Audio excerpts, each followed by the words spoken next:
may have seen this on Aaron's channel, the OFD channel. I picked it up. It was coming over to me for a review anyway, and when I saw this thing, I was like, man, I have to have it. This is the Seiko 6105 Captain Willard. Okay, if you've seen Apocalypse Now, this watch is pretty much like a character throughout the entire movie. But this is a very good example. It's completely all original. The only thing that is not original, I believe, is the crystal, because it's flawless. But other than that, everything is all original. The hands, the markers, the loom. Now, if you look at that loom, you could tell it's a little dirty, and I guess the way that water kind of reacts to this Seiko loom, and if you get any moisture whatsoever, it's gonna kind of crud up like that. So you can see it on the second hand there, the stoplight second hand. You can see it on the hour and minute hands. Not as bad on the markers, but you do get it on the hands first, especially that sweeping second hand. That's just kind of where it forms. The dial is immaculate. There's nothing on the dial, no imperfections, no staining, no nothing. This is a July of 1975. So towards the end of these, because I think it was from what was it?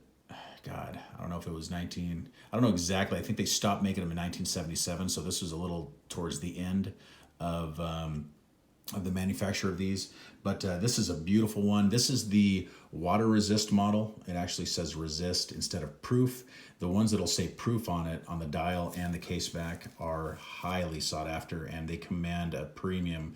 Not only do these command a good amount of money, but the proof. If it said proof on the back and then a horseshoe style case back, then it would command probably double. But this one is a 6105-8119 stainless steel, Japan, 1975, July, water resistant, Seiko.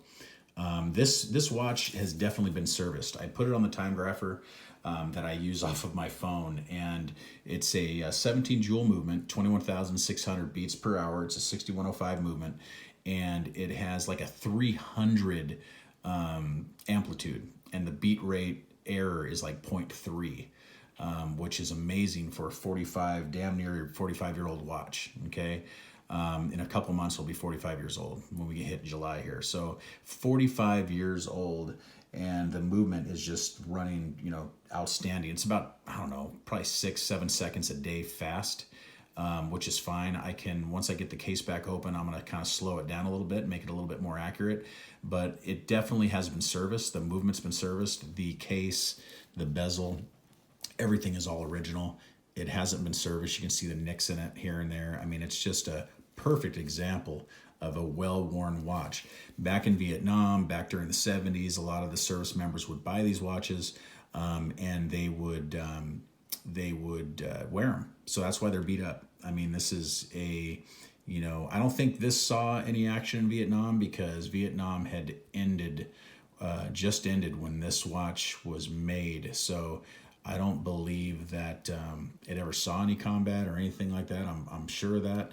I believe somebody just maybe purchased it around that time. It could have been a service member, might not have been. Either way, it doesn't matter. But if you just look at it, whoever wore this watch really wore it. And I kind of think it was a lefty, because if you look here, it's beat up a little bit more on this side of the case. So if he was wearing it on his right hand, hitting into things, I think he was a lefty possibly. If you look at this side of the case, it's not so bad. And then this has that special lock crown, and the locking crown mechanism does work. It's all fully functional.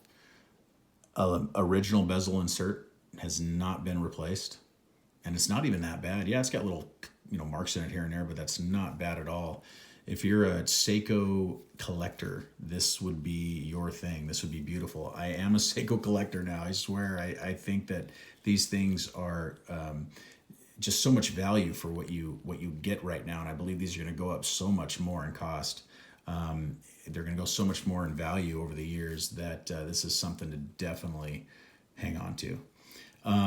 The specs, if you guys don't know, the actual dimensions were at 44 millimeters from side to side and 47 millimeters from lug tip to lug tip. Very beautiful, sexy curved case which, you'd get on something like this, Seiko, like a turtle style case. It's just beautiful. I love the way these lugs are protecting that crown. It's just amazing. It's 13 millimeters thick, and then it has a 19 millimeter lug opening.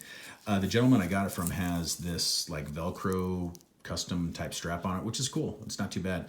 I ordered an Uncle Seiko tire rubber strap, which was one of the reproductions of the original that would come on this watch. Also, waffles would be on this as well. I'll probably get a 19 millimeter waffle for it too in the future. But this is actually a pretty nice case, or a pretty nice bracelet or strap. It works well. The movement on this thing, I'll show you anyway. It's not much to write home about. It is 45 years old, but it does kind of work.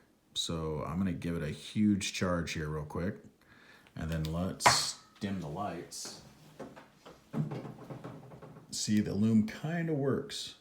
Not, it's not like the Marine Master, but it kind of works. Just barely. Turn the lights back on. Now, a lot of people, what they'll do is they'll send this off. They'll have a capable watchmaker go and relume the dial, maybe change the hands, do all that kind of stuff.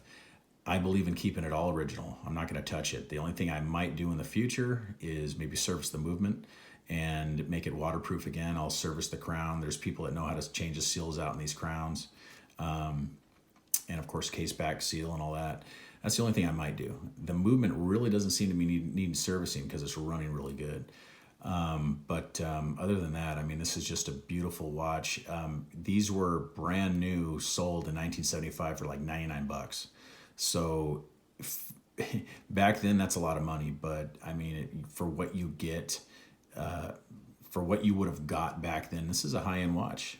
I mean, for a Seiko back then, I mean, it really is. And in these years, if you look at what Seiko was offering, they didn't have hacking movements, in the 70s. They may have come out with a hacking movement by then, may not have though. And I know they didn't have sapphire. They had big, tall plastic crystals.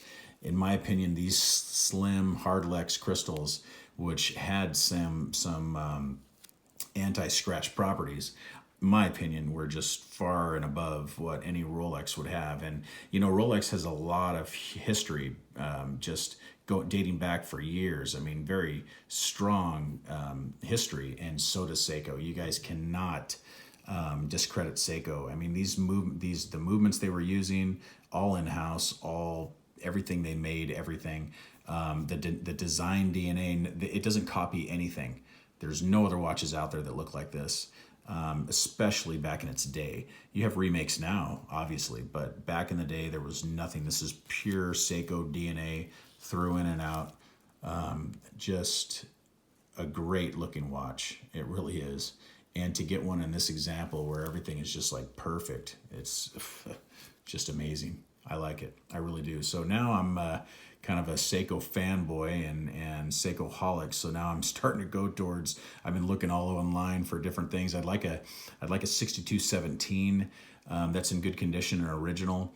They came out with the reissue of the Willard, which is nice. Don't get me wrong. It's $4,000 or whatever it is.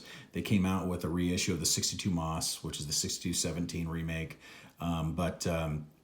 My opinion, the originals, if you can find the originals, they're still somewhat affordable. If you can get good conditioned ones, service the movements and run them. I think that would be better than buying the reissues. And you'll save a lot of money and you're getting the real thing. So anyway, thanks for watching, guys. It's my first look at my new Willard, and I will be doing more videos on this. Thanks for watching. Please like and subscribe, and I'll see you in the next one. Thank you. Goodbye.